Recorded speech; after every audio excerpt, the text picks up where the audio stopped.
Estrangeiros aportam bilhões na bolsa brasileira enquanto o SP500 e Bitcoin derretem. Está na hora de considerarmos mudar a rota do nosso barco, dar uma virada e ir para outra direção.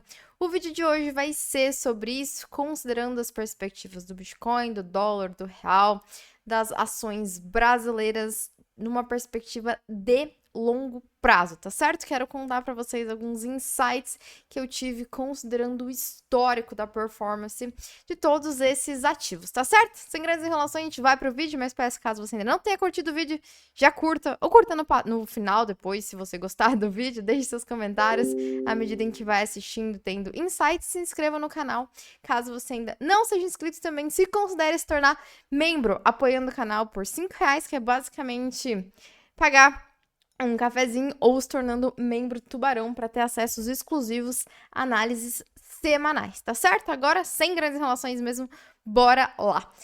Se vocês digitarem no Google hoje SP500 Bitcoin, essas serão as notícias que aparecerão. SP500 apaga ganho das eleições e destrói 3 trilhões. A versão a risco seguirá? Bitcoin perde os 85 mil e afunda 10% no ano. Sentimento positivo abala o mercado. Enquanto isso, estrangeiros aportam 13 bilhões e animam a bolsa brasileira. Tendência seguirá? Essas são as headlines, né, que estão tomando a internet, mercado financeiro de forma geral, nesses últimos dias. E aqui tem um primeiro insight sobre como a produção de conteúdo, não só em vídeo, mas também escrita, né? Ela tem um grande problema, que é sempre faz muito mais sentido para todos nós, né, enquanto produtores de conteúdo, enquanto jornalistas, escreverem sobre os assuntos do momento. Mas muitas vezes é o assunto que não está no momento, ou contramão do momento do assunto, que deveriam ser os assuntos mais interessantes. Então, o que acontece? Todo mundo fala sobre dolarização de patrimônio quando o dólar sobe, atinge novas all-time highs, e deixa de falar quando ele recua, né? Isso cria um problema, né? De quase um problema de gato e rato, de um cachorro correndo atrás do próprio rabo ali. E quando a gente vai atrás, né, e quando é importante o momento de falar sobre determinado adjetivo, muitas vezes aquela coisa já passou em algum sentido. Então, tem esse disclaimer, que é um aspecto difícil da produção de conteúdo, que de alguma forma eu quero abordar com vocês hoje, tá certo? Então, é sobre isso, né, que todos os portais estão falando. Nesse mesmo momento, né, quando nós consideramos o SP500 com Ibovespa em 2025, a performance... Opa, aqui eu tô na frente, né? A performance do SP500 está muito melhor, né? 9% no ano positivo, enquanto que o SP500 está no ano negativo 9%. E quando nós consideramos também o dólar frente ao real, nas últimas semanas, aí, na verdade, 2025, um desempenho de 13%. Aqui tá meio ruim de olhar, vamos para cá. Então, olha só.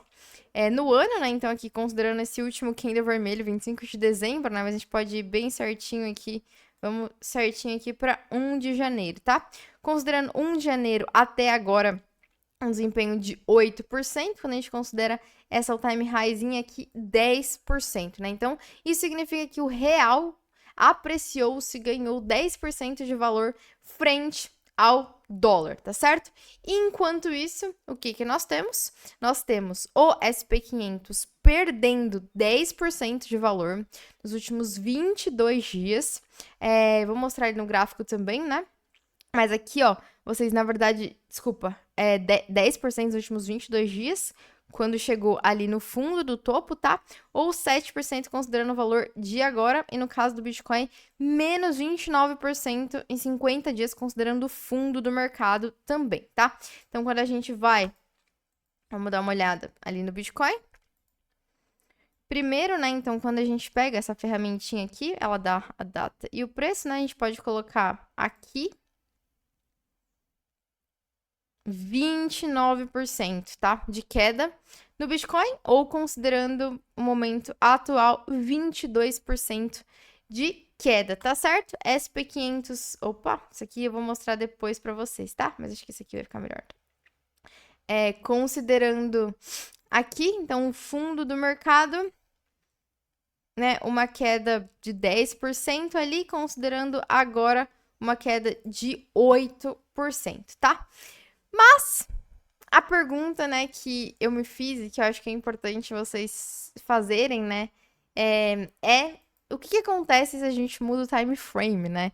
O que acontece se a gente olha de uma perspectiva um pouco mais ampla, né? Então, isso aqui é do real frente ao dólar, né? Então, os 13%, vamos voltar ali para o gráfico, para que vocês vejam o que acontece. Então, os 13% positivo, né, do dólar, do real frente ao dólar, quando a gente muda aqui o time frame.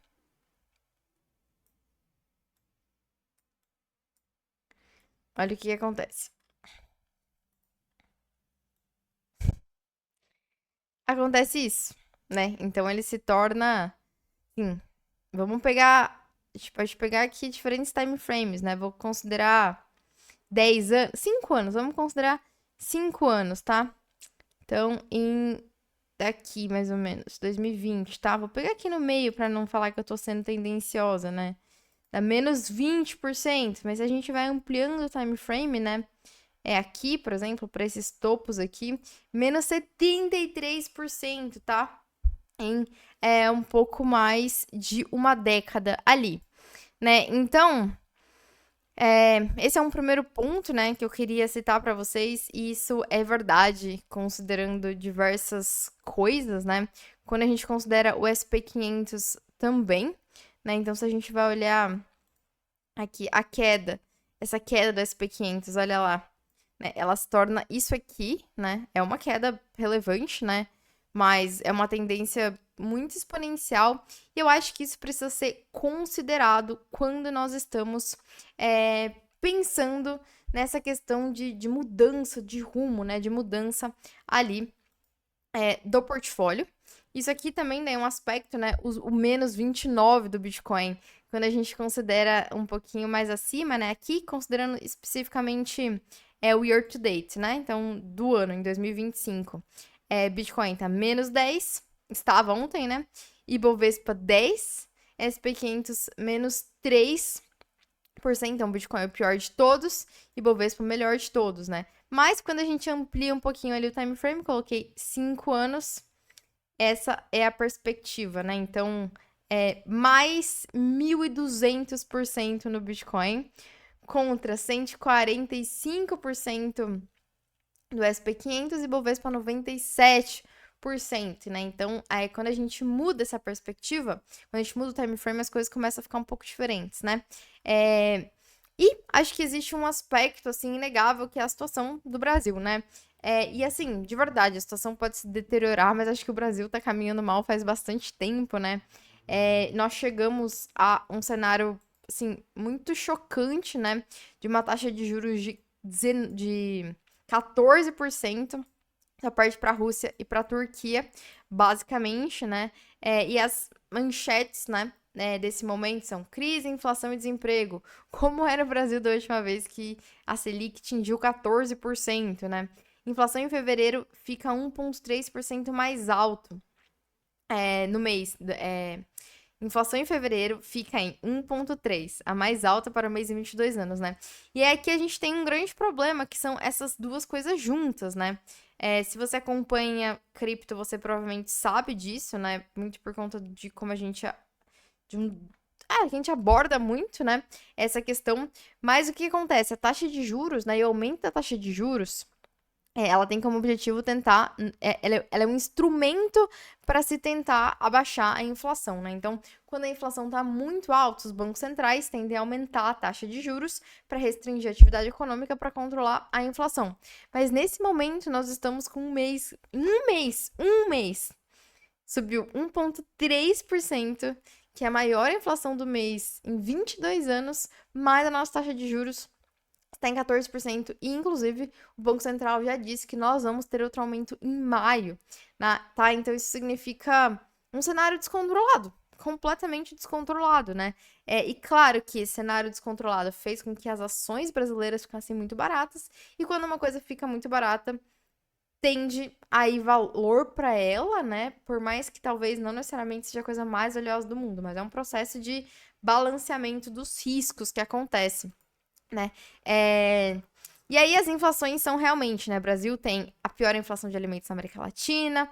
O número é ruim, mas não tão feio, alguns dizem. É um cenário completamente caótico e maluco. E claro que a perspectiva de mudança pode às vezes ser suficiente para fazer com que as coisas se movam rapidamente, porque elas estavam em patamares muito ruins. Mas quando a gente olha num time frame maior, né, acho que a situação fica um pouco mais clara. E aí, para quem tá considerando, né, continua considerando ali o dólar como opção interessante, quero falar uma coisinha para vocês antes da gente seguir com o vídeo e eu mostrar um detalhe muito interessante sobre as quedas.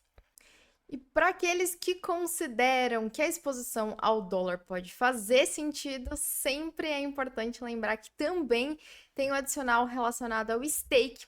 E nesse sentido, eu quero apresentar para vocês a Chainless. Ela me convidou para vir fazer aqui essa parceria e mostrar um pouquinho como funciona uma plataforma brasileira que tem como objetivo juntar duas coisas que são realmente difíceis de juntar, que é a autocustódia com a simplicidade, né? Então, como deixar com que ao mesmo tempo em que a experiência do usuário seja muito simples, a custódia também seja dele. Eles conseguiram desenvolver isso de um jeito bem interessante. Aqui tá o site, né, da Chainless, e ela cita, né, exatamente isso, essa questão de ser uma ponte entre o mercado tradicional e cripto, sendo não custodial, e eu quero mostrar para vocês especificamente a feature de stake, tá certo? Então eu vou abrir aqui o aplicativo para mostrar para vocês. Eu já fiz um depósito, mas, por exemplo, se a gente ainda precisasse fazer o depósito, acho que em menos de 10 cliques daria para fazer todo o processo, né? O login, é um login social, então você só precisa, na verdade, colocar o seu e-mail ali. Pode depositar direto criptomoedas, ou se você quiser depositar Pix, vai precisar ali de alguma coisa de um pouquinho a mais. Se não, é basicamente só realmente linkar, né? A sua carteira, ela tá linkada ao seu e-mail. Daí, por isso que ele consegue ser autocustodial sem passar por processo de criação ali da carteira. Mas quero mostrar para vocês especificamente a experiência relacionada à parte de stake, tá? Então, tá aqui, né? Eu já depositei esses 14 dólares ali. Se vocês quisessem depositar, basicamente, vai vir aqui em cripto, né? Escolhe a moeda, vai ter o endereço que vocês fazem, mas o que eu quero mostrar para vocês é especificamente, tá? Essa questão dos rendimentos, né? Então, eles têm integrado dentro da própria plataforma essas três possibilidades de rendimento relacionado ao dólar em si, né? Então, três moedas que são lastreadas no dólar, DAI, o USDT e o USDC. É um pouco diferente da experiência tradicional que nós temos, mas é muito, muito, muito, muito simples, né? Então, você pode escolher qual que é uma delas, né? A entrada vai ser na moeda que você tem ali. E aí, assim, nesse momento, né? Não faz sentido, por exemplo, não escolher alguém que não dá, e da minha perspectiva, porque é o que tá pagando mais, né? Então, a gente clica aqui, vai aparecer algumas informações do contrato ali, roda na Polygon, né? E aí, investir, vai escolher, né? O saldo tá aqui um SDT. Vamos colocar aqui. Vou colocar 10 só para que vocês vejam a experiência. Vamos ver se dá. Mostra aqui os valores. Tem atualização, quanto você vai receber em DAI. Confirma. Precisei colocar ali a minha senha. Processando a transação. Então, ó. Pronto. É assim, é literalmente em menos, né, de 1 minuto. E aí, ó, foi enviada para blockchain, tá vendo? Vai ser processada, dá para verificar ali certinho. E aí vai começar a render esse valor ali, tá? Respectivo ao rendimento que eu tenho. Então, investido aparece ali agora, né? 57. E aí vai começar a ter essa rentabilidade. Eu posso escolher qualquer uma que elas quiserem, né? Então, é literalmente em menos de 1 minuto vocês conseguem fazer o stake. E conseguir aproveitar aí a rentabilidade.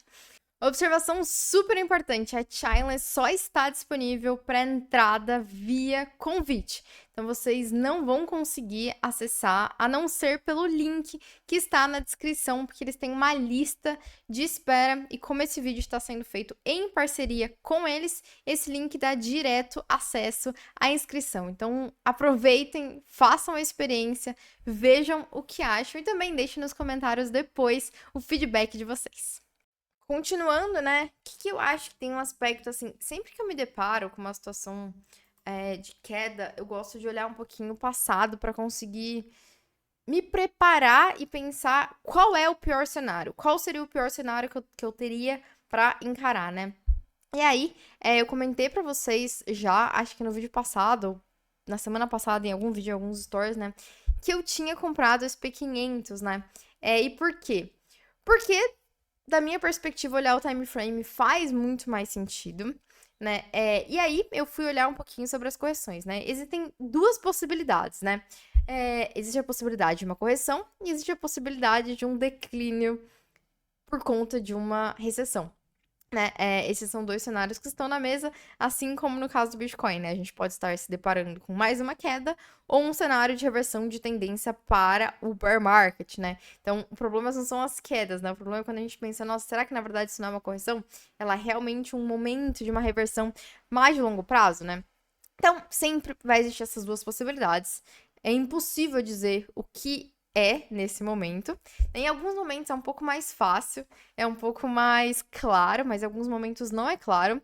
Eu acho que, assim, isso é uma coisa que eu acho que é importante também que a gente tenha claro na cabeça, assim. Nem sempre tem algo para se fazer e nem sempre dá pra gente ter uma noção do que vai acontecer, mas em alguns momentos existe mais chance de determinadas coisas acontecerem do que outras coisas, né? Então, essas são coisas que nós precisamos considerar. E aí, qual é o aspecto? Eu queria exposição ao SP500. Eu queria exposição aqui ao SP500 já faz algum tempo, mas eu achava que tava muito caro. Eu achava que tava muito caro por um ano, basicamente, enquanto ele subia, né? E aí, o que aconteceu foi que no dia 11, né, o SP500 concluiu, digamos, uma correção de 10%, e eu falei, 10% é uma correção razoável, é um primeiro nível de correção bom pra mim, então vou fazer a minha primeira exposição. E aí, né, essa perspectiva é considerando os dados históricos, né? Então aqui são as correções acima de 5% do SP500, tá? Indo ali indo até 2025, né? De 2009 até 2025, tá? Essas aqui são as listas. O que nós temos? Nós temos 20 correções entre 5 e 10, 6 correções entre 10 e 20 e 3 correções de mais de 20%, tá? Então, durante esse período, tá? De todos esses anos aqui, mais de 10 anos, né? Bem mais de 10 anos, né? Mas nós tivemos, então, essas correções maiores acontecendo, né? E aí, qual é o ponto, né? Considerando que durante todo esse período existiram 6 correções de 10%, quando o SP500 corrigiu 10%, eu pensei, me parece uma boa entrada. O cenário continua sendo de pode ser que tenha recessão, as coisas estão complicadas, apocalipse, tarifas, fim do mundo, continua tendo todas as narrativas. Mas isso não muda o fato de que eu queria exposição SP500 e que 10% é uma correção boa, né? É uma correção ali que dá uma entrada melhor, digamos assim, né? Continua muito alto, mas 10% é bom. Então, considerando isso, eu fiz meu primeiro aporte. E qual é a perspectiva? A perspectiva é assim, se cair, mais um aporte e melhora o preço médio. Por quê? Porque eu não estou dando all-in numa coisa e estou considerando um preço de entrada ali um pouco razoável, né? E aí, como eu disse para vocês, existem sempre a perspectiva de que uma correção se torne uma queda muito maior, né? Então, aqui é o gráfico de queda de mais de 20% desde 1929. E quando nós tivemos as maiores crises de todas, esse SP500 corrigiu 86%.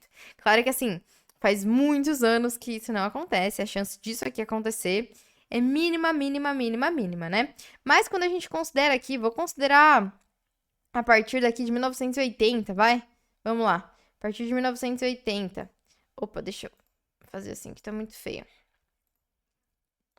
Aqui, a partir de 1980, tá? Esse aqui. Então, nós tivemos uma correção de 28%, mais 35, 20, 22, 50, 57. Isso aqui foi a crise do Covid, tá? Basicamente. Não foi do Covid. O Covid tá aqui, na verdade. Foi outra. 57, 21, 20, 35 e 27, tá? Então, existe sim a chance disso aqui corrigir. Até, por exemplo, sei lá, considerando os anos daqui, o pior de todos foi aqui, 50%. Existe a chance de uma correção de 50%. Por isso, né, qual é que é a minha perspectiva nesse momento, considerando um ativo que eu quero ter exposição, né? Então, ali, caiu os 10%, foi meu primeiro aporte. X. Caiu mais 15%, 2x. Caiu mais 20%, 3x. Caiu mais, chegou ali menos 30%, 5x. E chegar a 50 vai ser o outro x, vai ser 10x se tiver como, né? Então, eu acho que essa é a minha perspectiva para um ativo que eu quero ter exposição. E eu acho que isso aqui se aplica a tudo que vocês consideram que é um bom ativo, né? Então, se são ativos... Claro que, assim, as coisas ruins, gente, elas podem ir para zero, então essa regra aqui, ela não é aplicável, né? Mas, assim, a chance do SP500 para zero é muito baixa, né? E eu, considerando, então, um time frame maior, né, de tempo, aqui, vamos lá, um time frame... Esse time frame aqui, tá? Quero ter exposição ao SP500. Então, essa é a minha perspectiva nesse momento, né? E há outras coisas que eu acho que vale a pena pra gente estudar. Exceções das quedas aos fundos, né? Que a gente começa a perceber algumas coisas. Então, isso aqui são recessões, né? Retração do SP500 durante recessões. Então, nós temos uma retração mediana ali, né? Média, que fica entre 20% e 40%. Tá? E grande parte dessas correções, né, elas atingem o posto aqui em 180 dias, mais ou menos, né? Mas vamos considerar que praticamente todas elas atingem ali depois de um ano, né? Então, isso aqui é a pior perspectiva, digamos, que a gente pode esperar. Uma queda, digamos, de uns 40% numa correção durando um ano, né? E por isso que é importante que tenha a gestão de risco, né? De forma que, tipo, cara, eu vou sobreviver se o SP500 corrigir 40% e Bitcoin corrigir 80% durante um ano, assim, a minha vida não será abalada porque existe uma gestão de risco correspondente a essa exposição, tá certo? Então, acho que é isso que eu tô considerando, né? Esse cenário. E tem alguns pontos que são muito, muito, muito relevantes considerando isso, tá? Primeiro, a questão da psicologia, que, assim, gente, é inegável como isso é forte, né? Então, todo mundo... Opa, aqui tá faltando um K, né? Mas todo mundo quer comprar Bitcoin a 100 mil, mas não quer comprar 85. Esqueci o K nos dois, né? E aí, claro que, gente, assim, tudo bem você não querer. Nesse momento, por exemplo, eu acho que quando a gente olha o gráfico, né, do preço, a chance de uma correção, de mais correções no Bitcoin me parece bem razoável, digamos assim, né? Não me parece que as coisas mudaram, né? Que a gente, quando a gente olha da perspectiva, principalmente aqui, deixa eu mostrar pra vocês assim. Acho que não sei se tá marcado aqui. Não, no gráfico diário talvez esteja. Quando a gente pensa em estrutura gráfica aqui, né, em termos de tendência, a tendência, ela teve uma primeira reversão, mas a gente estava numa tendência de baixo muito marcada, né? Então, topos descendentes, fundos cada vez mais fundos. Aqui, LL é lower low, né? Então, um fundo mais baixo. HL é higher low, né? Então, uma alta mais baixa. Então, nós estávamos tendo esse processo, né? Com esse candle aqui, que foi o dia do discurso do Fed, nós tivemos um primeiro topo mais alto do que o topo anterior. E, por enquanto, se manteve lindamente aqui, né? O que parece que existe a chance, assim, de uma reversão de tendência no curto prazo, né? Para isso aqui, porque a gente não fez aqui tá o fundo, né? Então, por enquanto, a gente não perdeu esse fundo. Parece que existe uma chance, né? A gente ir lá buscar, pode ser um topo duplo, pode ser várias coisas, pode falhar, pode, na verdade, ir para baixo. Mas o aspecto, assim, se você quer ter exposição e você queria ter no 100k, porque, enfim, você queria ter porque você não tem, porque você quer aumentar por qualquer coisa, porque os 85 não são mais relevantes, né? Só por psicologia, gente, só por questão de psicologia, porque todo mundo quer comprar o ativo quando tá subindo, né? Que é o pior momento, e entra no aspecto que eu citei, quando todo mundo estiver falando do ativo, é o pior momento de todos para comprar. Então, no 100k, todos os influencers do mercado financeiro tradicional falam de Bitcoin, agora ninguém mais fala, tem dois gatos pingados, que é quem sempre falou, né? O dólar, mesma coisa. Todo mundo tava falando sobre dolarização de patrimônio quando tava a 6,20. Mas agora que tá 5,2, ninguém tá falando. Mas agora é um momento interessante, né? De iniciar o DCA. Se cair mais um DCA para melhorar o preço médio. Quando a gente considera no longo prazo, a chance disso aqui dar errado parece muito baixa, né? E assim, de novo, isso aqui na verdade é considerando qualquer ativo que você queira ter exposição, ativo que eu nunca nem ouvi falar na vida. Acho que essa premissa lógica, ela continua sendo muito válida, né? E aí, tem essa questão da previsão, né? Que eu acho que esse aspecto que eu tava falando ali no gráfico agora do Bitcoin. E tem essa frase linda do Peter Lynch, né? Que é: muito mais dinheiro foi perdido por investidores se preparando para correções ou tentando antecipar correções do que nas próprias correções, né? Então, às vezes tu quer ter ali exposição numa coisa, mas fica pensando, será que é o momento? Será que é o momento? Será que é o momento? Meu Deus, vai ter recessão e nunca entra, né? Mas, ao mesmo tempo, a gente tem que considerar que sim, o preço importa, tá? Tem essa outra frase que também é muito boa, né? Que é: nenhuma classe de ativos ou investimento tem um direito inato a um alto retorno. Só é atraente se tiver o preço certo, né? E aí tem um livro que é muito clássico, que é esse aqui, do Benjamin Graham, que é considerado um dos pais do mercado financeiro moderno, né? E aí ele tem uma frase que eu acho muito legal, que ele fala sobre, tipo, ninguém vai na padaria e compra um pão independente do preço. Tu pode gostar muito, muito, muito, muito, muito de pão, mas você não vai comprar um pão se ele custar 50 reais, porque não faz sentido, né, esse preço. Então, por mais que você goste de uma coisa, ela só faz sentido também com o preço. E por isso que, né, eu falei pra vocês, eu queria exposição ao SP500 há bastante tempo, mas pra mim sempre parecia muito caro. Então, quando eu me deparei com essa correção de 10%, falei, caraca, uhul. E o cenário continua horrível, ficou pior, na verdade, né? Assim, as notícias, elas ficaram ainda piores agora do que quando eu queria exposição, mas ele tava muito alto. E aí a gente tem que realmente lidar com isso, mas claro que sempre pode piorar. Sempre pode ser que a gente esteja à beira de uma recessão, né? Ultimamente, assim, o tema da recessão ele é recorrente sempre. Então, por isso que eu acho que o DCA, né, faz bastante sentido também. E se cair, tu melhora o preço médio. E se subir, tu já fez seu primeiro aporte, né? Eu acho que só não dá pra gente ficar eternamente esperando ou esperando as melhores condições, porque a melhor condição e cenário perfeito não existe. Isso é válido para exercício, isso é válido para relações, isso é válido para investimento, tá? Não vai ter segunda-feira, não é o melhor dia para começar a academia. O melhor dia para começar a academia é o dia de hoje, aí fazer as coisas, começar. Então, acho que esse é um aspecto muito relevante, tá? Eu espero que vocês considerem esses dados da perspectiva histórica para conseguir ali fazer boas decisões em quaisquer que sejam as suas decisões, quaisquer que sejam os ativos, tá certo, pessoal?